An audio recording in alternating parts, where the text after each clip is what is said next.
할렐루야. 오늘은 2024년 3월 31일 부활주일이 되겠습니다. 우리 주 예수님의 부활은 그 몸의 부활을 가리킵니다. 다시는 죽지 않는 몸으로의 변화, 그리스도 예수 하나님 아버지의 아들께서 인간이 되셔서 이 세상에 들어오셨고 모든 죄인들을 대신하여 십자가에 못 박혀 피 흘려 죽으시는 대속을 통하여 죄값을 다 치루어 줌으로써 예수를 믿는 모든 자가 모든 죄사함을 받고 구속함을 받고 이제 의롭다 하심을 얻으며 하나님의 자녀로 인정되게 되는 것입니다. 그것으로만 끝나는 것이 아니라 그리스도께서 부활의 첫 열매로서 죽은 자 가운데서 다시 살아 영원히 죽지 않는 몸을 이제 가지시게 된 겁니다. 그리스도의 부활은 우리에게 어떤 의미가 있느냐? 영원한 하나님 아버지 나라가 저 하늘 위에 실제하다는 것을 보여주는 것입니다. 그 나라는 환상적인 나라도 아니고 그 나라는 꿈속의 나라도 아니고 그 나라는 이상적인 그런 이상 속에 있는 나라도 아니고 그 나라는 영들만 가는 나라가 아닌 것입니다. 그 나라는 바로 우리가 부활한 이 몸을 갖고서 그 하늘 위에 영원한 집 하나님 나라로 하나님 아버지와 그리스도 예수가 계시고 모든 믿음의 사람들이 있는 실제하는 새 하늘과 새 땅, 수많은 나무들과 수많은 꽃들과 수많은 생명체들과 생명의 강과 그리고 수많은 천사들과 수많은 믿음의 사람들이 함께 살아가는 우리를 위해서 예비해 놓으신 영원한 집이 있습니다. 금과 은과 보석으로 만들어진 너무나 화려하고 영광스러운 그런 집이 있죠. 바로 그 나라에 들어가는 것입니다. 너무너무나 그 세계는 넓으며 그 땅은 너무너무나 넓으며 그리고 우리가 영원히 살아갈 기업으로서 그 하나님의 나라를 그리스도와 함께 다스리는 자로 우리가 서게 되는 것입니다. 무엇을 가지고요? 부활의 몸을 갖고 들어간다는 겁니다. 실제하는 그런 공간에 하나님의 나라가 있다는 것을 증명해 보여주는 것입니다. 그 그리스도께서 이제 이 제자들을 마지막으로 만나주시는 장면을 보도록 하겠습니다. 갈릴리 바닷가에서 처음 주님이 베드로를 비롯하여 이 제자들을 만날 때 이 바닷가에서 만나지 않았습니까? 갈릴리 바닷가. 부활하신 예수님께서 이제 이 제자들에게 이 마지막 갈릴리 바닷가에서 나타나서 만나주시는데 이 제자들에게는 특별히 세 번째 만나주시는 장면이 되겠습니다. 부활하신 예수님이 이제 제자들이 함께 모여있을 그때 마가의 다락방에 모였을 때 예수님이 나타나셨죠. 그래서 예수님을 만져보고 그리고 함께 식사하고 얼마나 행복했습니까? 근데 그때 도마가 없었던 거죠. 그 다음에 도마가 이제 있을 때 함께 있을 때 다시 예수님이 나타납니다. 도마야 네가 와서 나를 만져봐라. 도마가 그랬죠. 나는 예수님의 그 손에 못자국과 허리에 장자국을 만져봐야지만이 내가 부활하신 것을 알겠다. 다른 사람들이 다 부활하신 주님을 만났다고 하는데도 이 사람은 못 믿겠다고 했죠. 보지 못하고 믿는 자가 복되도다 하면서 도마에게 이제도 확신하겠느냐. 이제는 제가 주님을 이제 부활하신 것을 확실히 믿습니다. 이렇게 된 거죠. 그리고 세 번째 오늘 요한복음 21장 1절부터 한번 읽어보겠습니다. 갈릴리 바닷가에서 예수님을 만나게 됩니다. 시작. 그 후에 예수께서 디베랴 호수에서 또 제자들에게 자기를 나타내셨으니 나타내신 일은 이러하니라. 시몬 베드로와 두말한 도마와 갈릴리 가나 사람 나다나엘과 세베대의 아들들과 또 다른 제자 둘이 함께 있더니 시몬 베드로가 나는 물고기 잡으러 가노라 하니 그들이 우리도 함께 가겠다고 나가서 배에 올랐으나 그날 밤에 아무것도 잡지 못하였더니 날이 새어 갈 때 예수께서 바닷가에 서셨으나 제자들이 예수인 줄을 알지 못하는지라. 그 후에 이제 부활하신 예수님을 만난 후에 예수님께서 이제 내가 너희보다 먼저 갈릴리에 갈 것이다. 거기서 나를 만나게 될 것이다. 그랬단 말이에요.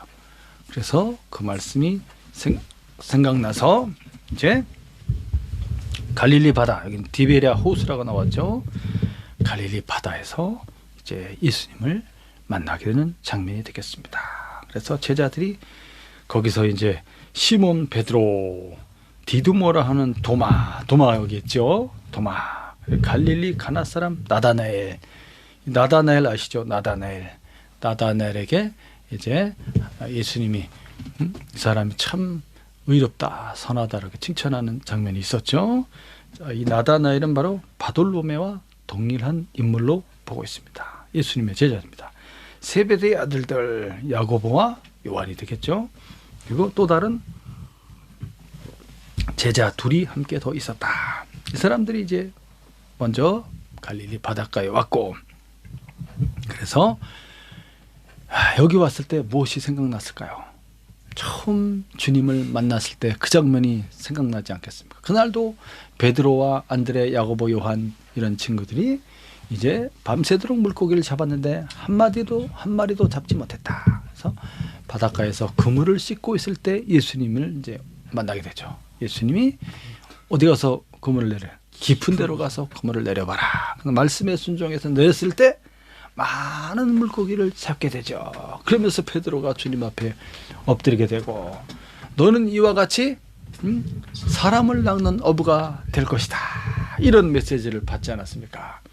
자, 그랬던 베드로였는데 이 베드로가 주님을 잘 따르다가 마지막에 주님을 모른다고 부인하는 그 사건이 있었죠. 예수님이 이제 십자가에 달리기 전에 이제 그 빌라도 앞에 오기 전에 그 대제사장 집에서 신문을 받을 때, 그때 멀찍이 쫓아가면서 그 뜰에서 이렇게 불 쬐고 있는데 거기 가서 같이 불 쬐면서 이렇게 동태를 파악하고 있다가 거기서 걸렸죠.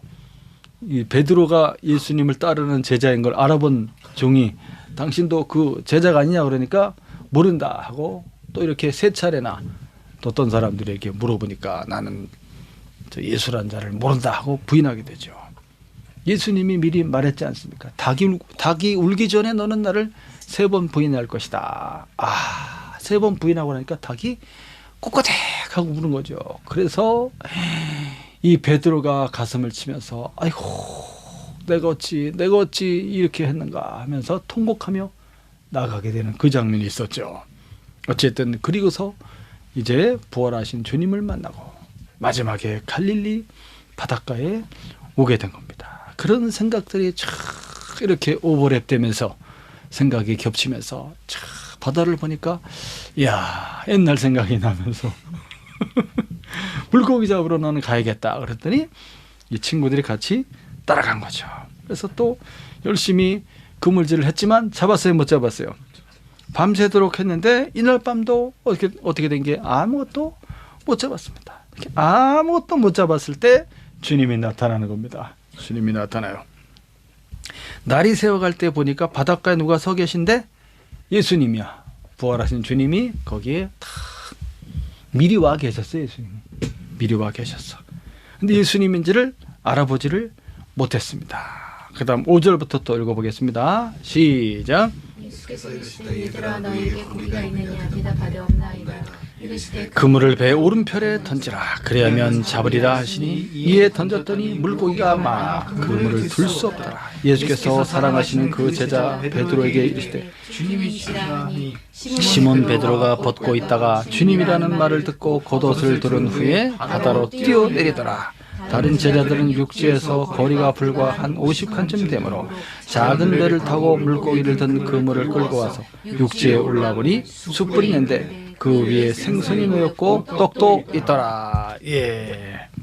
예수님께서 이제 한 마리도 못 잡고 있는 그 제자들을 향하여 이제 불렀습니다. 얘들아.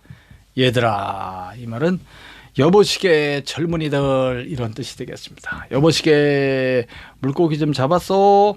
아이고 한 마리도 못 잡았습니다. 그러니까 어떻게 그랬어요? 배 오른편에 한번 던져봐라. 이렇게 사인을 줬어요. 배 오른편에 던져라. 그러면 많이 잡을 것이다.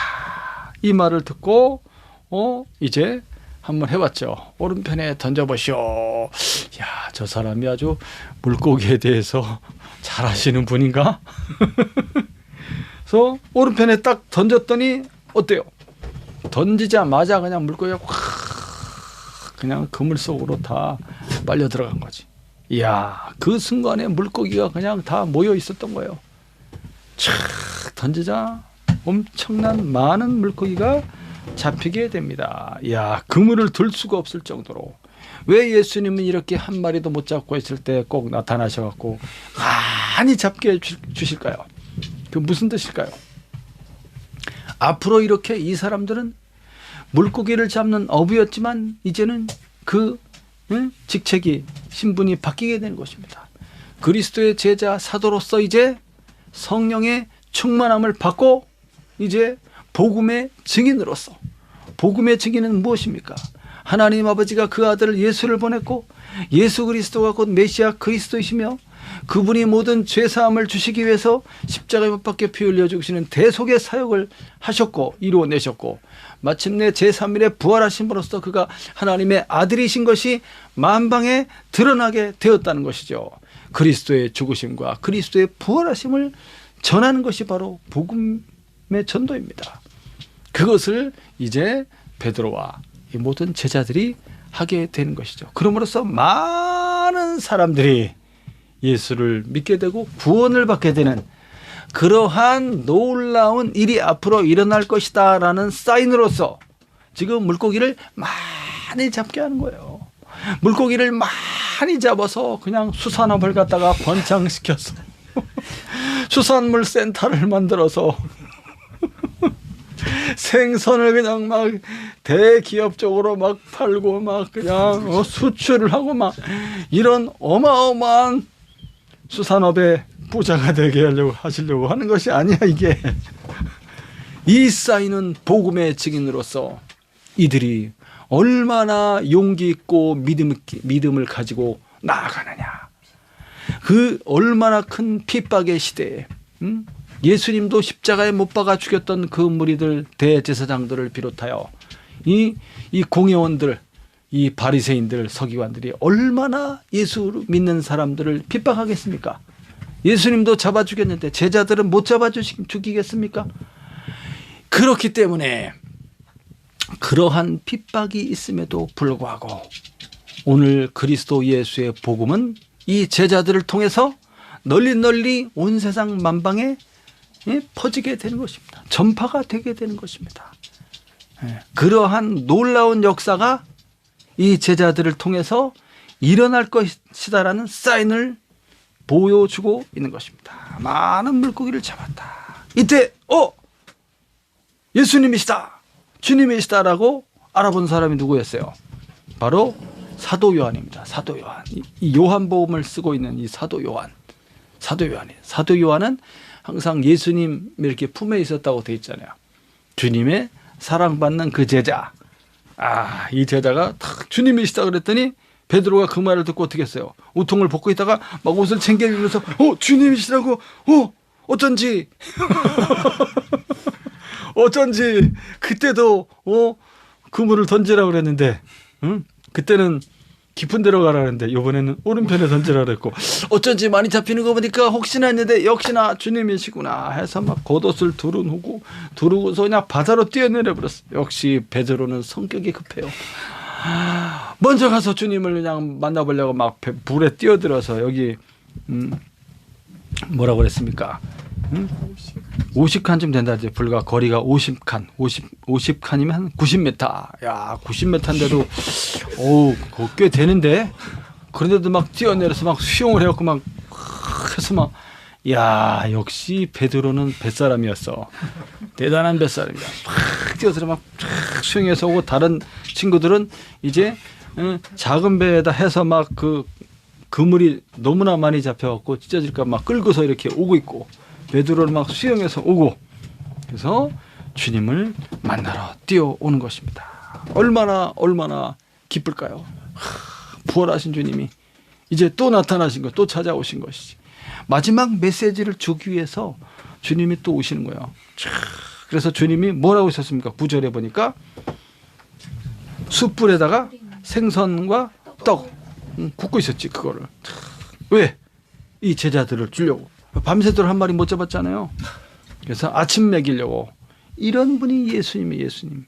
10절부터 또 읽어보겠습니다.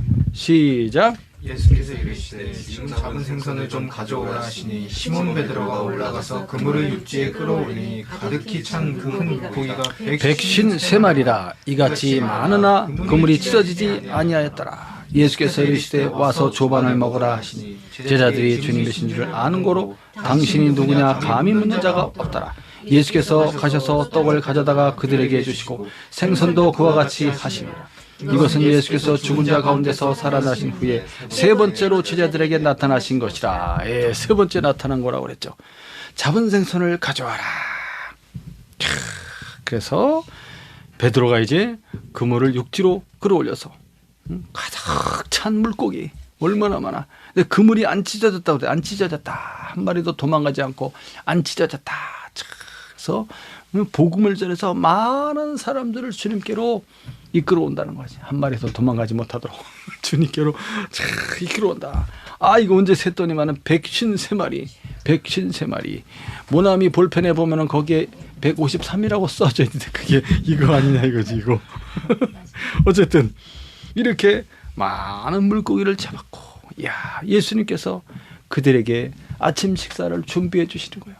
이 주님이 얼마나 사랑이 많으시고 긍휼과 자비가 풍성한 분인지를 알 수가 있죠. 이 앞으로 이 제자들은 그리스도를 대신하여 그리스도의 사도로서 복음의 증인으로서 나가는 사람들입니다. 이 사람들은 자기의 목숨과 생명을 바칠 그런 사람들입니다. 누구를 위해서? 그리스도를 위해서.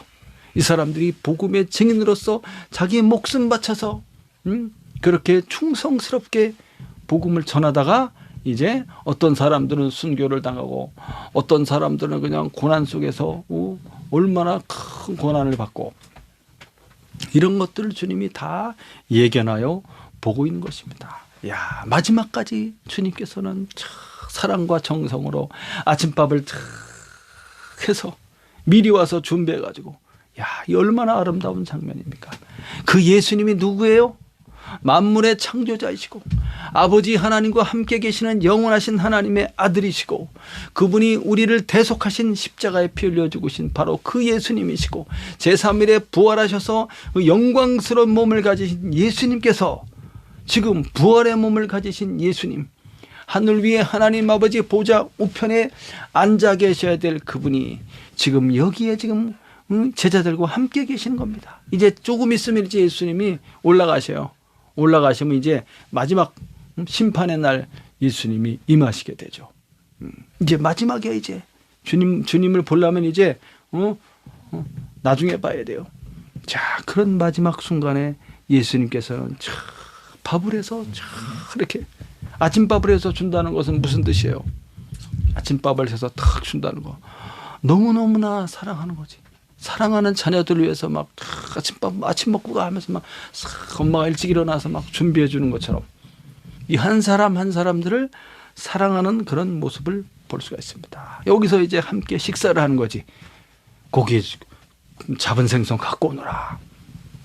그래서 미리 주님이 생선도 갖고 왔지만 니네 물고기 갖고 오너라. 그래서 여기 그림에 이런 고기에 이게 이런 고기들이 다양한 한 200여 종이 되는 그런 물고기가 있대요. 갈릴리 바다에. 그래서 이런 종류의 물고기를 탁 해서 구워가지고 싹 해서 생선도 떡도 구워가지고 숯불에 구우니까 얼마나 맛있어. 함께 맛있게 식사를 다 하는 모습 생각해 보세요. 얼마나 행복한 식사입니까? 자, 그러면서 이제 제자들은 예수님이 누군 줄 알지? 부활하신 주님이 지금 여기 서 계신 거예요. 이야, 생명의 주. 우리의 죽을 몸도 영원히 살리실 바로 그 예수님이 여기 탁 있는 거예요. 자, 그 전에는 도마라는 친구는 아유, 난 못 믿겠다 막 그랬었잖아요. 이제는 안 그러지. 이제는 확실하게 우리 주님이 다시 살아나셨고 영원히 죽지 않는 몸을 가지신 부활의 첫 열매가 되셨다는 것을 확실히 알고 있고 확신하고 있는 것입니다. 자, 그래서 함께 식사를 다 하는 거죠. 세 번째 제자들에게 나타나신 것이다. 자, 그 다음 15절부터 읽어보도록 하겠습니다. 시작. 그들이 두 번 먹으니 예수께서 시몬 베드로에게 이르시되 요한의 아들 시몬아, 내가 이 사람들보다 나를 더 사랑하느냐 하시니 이르되 주님 그러하나이다. 내가 주님을 사랑하는 줄 주님께서 아시나이다. 이르시되 내 어린 양을 먹이라 하시고 또 두 번째 이르시되 요한의 아들 시몬아, 내가 나를 사랑하느냐 하시니 이르되 주님 그러나이다. 내가 주님을 사랑하는 줄을 주님께서 아시나이다. 이르시되 내 양을 치라 하시고 세 번째 이르시되 요한의 아들 시몬아, 내가 나를 사랑하느냐 하시니 주께서 세 번째 내가 나를 사랑하느냐 하심으로 베드로가 근심하여 이르되 주님 모든 것을 아시오매 내가 주님을 사랑하는 줄을 주님께서 아시나이다. 예수께서 이르시되 내 양을 먹이라. 왜 예수님은 세 번이나 물어봤을까요? 그것은 아마도 베드로가 세 번 예수님을 모른다고 했기 때문에 그러지 않았을까요?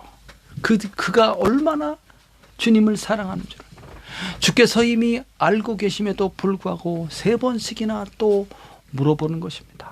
물어보고 확인하고 또 확인하는 것이죠. 사랑은 무엇입니까? 서로가 사랑한다는 것을 고백하고 또 그것을 확인하는 것이죠. 그럼으로써 행복해하는 거 아닙니까? 너는 나를 사랑하느냐. 요한의 아들 시몬아. 그러니까 시몬아, 본명을 불렀어요. 예수님이 이름 바꿔주신 게 베드로잖아요. 베드로는 이제 헬라어지 않습니까? 헬라어로 베드로. 베드로는 반석이라는 뜻이지. 반석. 근데 본명인 시몬이라고 이렇게 이 본명을 불러줬습니다. 시몬. 그리고 요한의 아들. 그러니까 아버지가 이제 요한인 거지. 요한의 아들 시몬아, 네가 나를 이 사람들보다 더 사랑하느냐? 이렇게 물어봤지. 이 사람들보다 더 사랑하느냐? 왜냐하면 오늘 밤 너희가 나를 다 버리고 도망갈 것이다 라고 이제 예수님이 잡히시기 전에 얘기했잖아요. 그랬더니 베드로가 뭐라고 그랬어요? 이 사람들은 다 도망간다 그랬더라도 저만큼은 안 그러겠습니다 라고 했던 거예요. 그거자 이렇게 비슷하게 맞춰가면서 이 사람들보다 나를 더 사랑하냐 그러니까 이미 베드로는 이제 회개하고 정말 얼마나 많은 눈물을 흘렸습니까? 그리고 이제 부활하신 주님을 만나고서 그는 이제 변화되었죠. 그의 마음은 불타오르는 거예요. 내가 다시는 주님을 배반하지 않고 내가 다시는 주님을 모른다고 하지 않고 내가 주님을 위해서 살리라 하면서 뜨거운 이 마음이 막 확 불타오르고 있는 그런 중 아닙니까? 그렇기 때문에 베드로는 주님을 사랑하는 게 맞습니다. 주님께서 아시나이다. 제가 주님을 사랑하는 줄을 주께서 아시나이다. 이야, 마음이 서로 통하는 거지. 주님께서 아십니다. 제가 주님을 사랑합니다. 이렇게 말하지 않고 주님께서 아십니다. 너무너무나 멋있는 대답인데요. 그러면서 내 어린 양을 먹이라. 이게 베드로의 사명이죠. 내 어린 양. 주님의 양들이지. 주님의 양들이 지금 어떻습니까? 주님의 많은 흩어진 양들이 너무나 힘들고 배고프고 가련하고 불쌍하고 정말 영원한 구원의 생명을 얻어야 되는데 이렇게 흩어져 있는 그런 양들을 이제 베드로가 쫙 모아서 주님께로 인도하여서 푸른 초장으로 쉴 만한 물가로 영원한 영생의 생명의 물 성령을 공급받고 그리고 그들이 예수를 믿음으로써 모든 죄사함을 얻어서 거룩한 하나님의 자녀가 되는 그런 너무나도 행복한 그러한 소망 있는 그런 하나님의 사람들로 이렇게 만들어가는 거죠. 그 어린 양을 먹여라. 하나님의 말씀으로 그리스도 예수의 복음으로 그리스도의 죽으심과 부활의 복음으로써 그들을 먹여라. 이렇게 하는 거죠. 두 번째 똑같이 물어봅니다. 그랬더니 주님께서 제가 주님을 사랑하는 줄을 주님께서 아시나이다. 내 양을 치라. 똑같은 말이죠. 내 양을 먹이라. 내 양을 치라. 그들을 잘 인도하고 그들을 잘 관리하고 보살피고 이게 사도의 직분입니다. 이게 목회자의 직분입니다. 양들을 이용해서 뭘 챙기려고 하는 것이 아니고 진실하고 순전한 마음으로 겸손하게 낮아져서 그들을 정말로 최고의 하늘의 복을 받는 사람들로 만들어 행복하게 이끌어 가라는 거죠. 자, 세 번째 똑같이 물어보니까 아주 근심하는 거야. 와, 세 번씩이나 물어보다니. 아까 다 말했는데 또 물어보시니까 근심하면서 또 진심으로 대답합니다. 진심으로. 주님 모든 것을 아시오매. 주님이 다 알고 있어요. 모든 것을 주님이 아시오매. 내가 주님을 사랑하는 줄을 주님께서 아시나이다. 야, 이제 더 이상 물어보지 않아야지. 확인을 다 하고 내 양을 먹이라. 똑같이 말씀해 주시면서 그 다음 이야기를 이어가십니다. 18절부터 시작. 내가 진실로 진실로 내게 이르노니 내가 젊어서는 스스로 띠뛰고 원하는 곳으로 다녔거니와 늙어서는 내 발을 벌리니 남이 내 띠띠우고 원하지 아니하는 곳으로 데려가리라. 이 말씀하시면 베드로가 어떠한 죽음으로 하나님께 영광을 돌릴 것을 가리키심이로라. 이 말씀을 하시고 베드로에게 이르시되 나를 따르라 하시니 베드로가 돌이켜 예수께서 사랑하시는 그 제자가 따르는 것을 보니 그는 만찬석에서 예수님의 품에 의지하여 주님을 파는 자가 누구니까 묻던 자더라. 이에 베드로가 그를 보고 예수께 여짜오되 주님, 이 사람은 어떻게 되겠사옵나이까?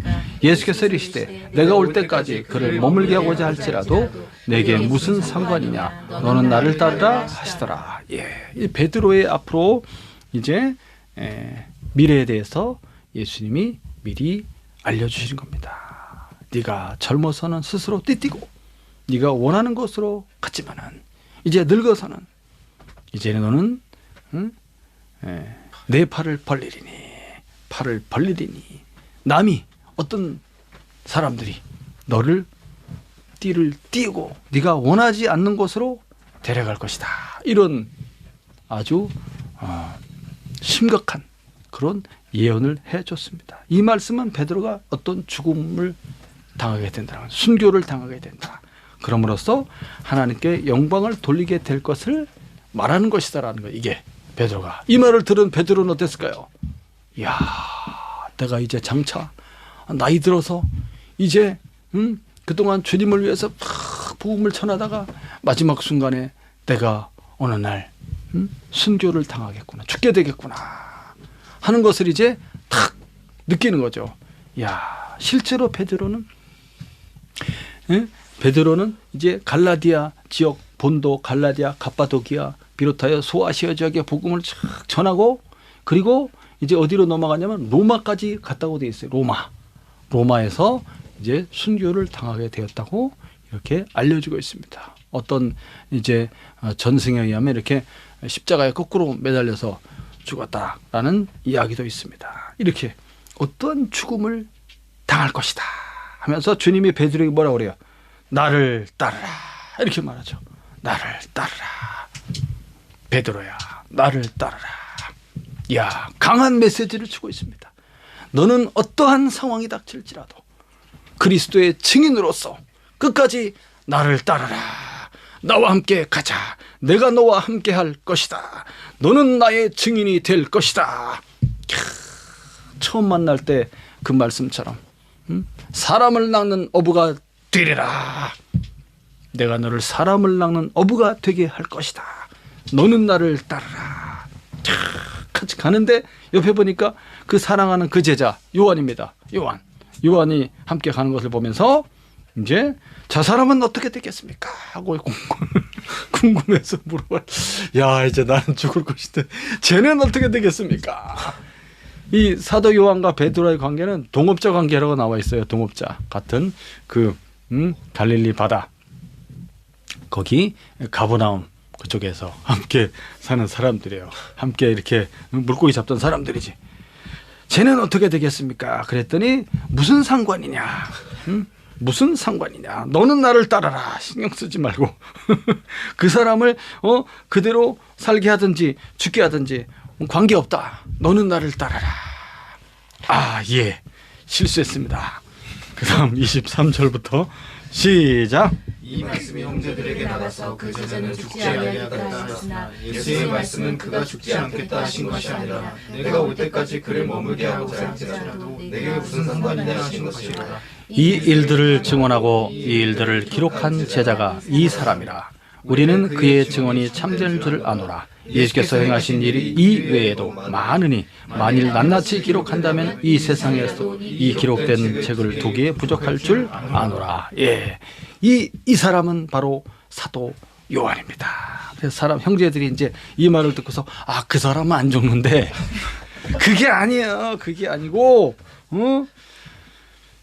죽든지 아니면 죽지 않든지 그게 문제가 아니고 그게 문제가 아니라는 거죠.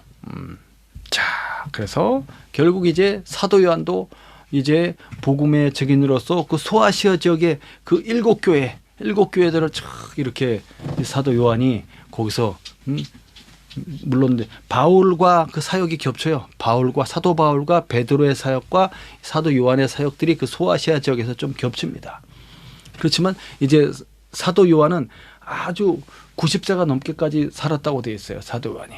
그래서 반모섬에 잡혀가 유배돼 갖고 거기서 많은 고생을 했죠. 그때 요한계시록을 받아서 쓰게 됐고, 그리고 소아시아 에베소 교회로 가서 또 거기서 또 사역을 했다고 되어 있습니다. 그래서 90세가 넘도록 살다가 이제 죽었다 이렇게 되어 있습니다. 어쨌든 자, 이 모든 예수님에 관한 이 모든 일들을 기록한 자가 누구입니까? 요한복음을 쓴 자가 바로 이 사람 사도 요한. 그리고 그의 증언이 참되다라는 것을 확증하고 있습니다. 우리는 그의 증언이 참된 줄 아노라. 사도 요한이 이 그리스도에 대한 모든 이 메시지를 다 받아서 썼고 그 모든 증언은 참되다는 거예요. 예수님께서 행하신 일들을 갖다가 그냥 낱낱이 다 기록한다면 책이 부족해서 세상에 둘 수가 없을 정도로 수만 권, 수백만 권, 수천만 권의 책이 있어도 다 쓸 수 없을 정도로 그렇게 많은 스토리 이야기가 있었다. 그중에 일부만 이제 기록된 것이죠. 그러나 그 모든 내용들은 참되다 하는 것을 확증하고 있습니다. 강력하게. 여러분, 우리에게 있어서 그리스도 예수가 없었다면 우리는 어떻게 됐을까요? 그리스도께서 죽으시고 부활하지 않았다면 우리들은 어떻게 되겠습니까? 우리들의 믿음은 무엇이 되겠습니까? 결국은 그냥 예수 믿다 죽고 끝나고 무슨 의미가 있습니까? 왜 우리는 그렇게 거룩하고 경건하고 절제된 그런 죄를 멀리하는 삶을 살아갑니까? 부활이 없다면. 그렇지 않습니다. 반드시 죽은 자의 부활이 있습니다. 생명의 부활이 있습니다. 어떤 사람은 심판의 부활로서 영원한 지옥 불못에 떨어지는 자가 있는가 하면 예수를 믿은 그 사람들은 생명의 부활로 어디로 들어갑니까? 영원히 죽지 않는 몸을 받아서 그리스도의 몸과 같이. 여러분, 예수님의 몸을 한번 보십시오. 얼마나 능력 있는 몸입니까? 건강하고 아프지 않는 몸이며 너무나도 생명이 가득하고 충만한 몸이며 영원한 생명을 가진 그 몸이며 그 몸은 이러한 벽이나 공간의 제약을 받지 않는 그런 몸이지 않았습니까? 제자들이 집 안에 있을 때 그냥 문으로 들어오는 것이 아니라 공간 속에 쑥 나타나지 않았습니까? 그리고 사라질 때도 쑥 사라졌죠. 예수님이 이제 공중으로 떠서 이제 천국으로 올라갈 때, 승천하실 때 어땠습니까? 제자들이 보는 베다니 그 지역에서 제자들이 보는 가운데 쫙 몸이 공중으로 떠서 쫙 올라가면서 구름이 그 발을 덮었고 순식간에 싹 사라지지 않습니까? 그런 것처럼 놀라운 생명이 가득한, 다시는 아프지 않고 병들지 않고 약하지 않는 그런 강력한 능력 있는 몸으로 변화된다는 거예요. 그리고 어디로 갑니까? 우리는 주님이 가신 것처럼 주님이 가신 그 길을 따라서 저 하늘 위를 넘어서 영원한 하나님의 나라, 싫지 않은 새하늘 새 땅 그 공간으로 새로운 나라로 들어가게 되는 것입니다. 이게 우리의 소망입니다. 부활의 소망인 것입니다.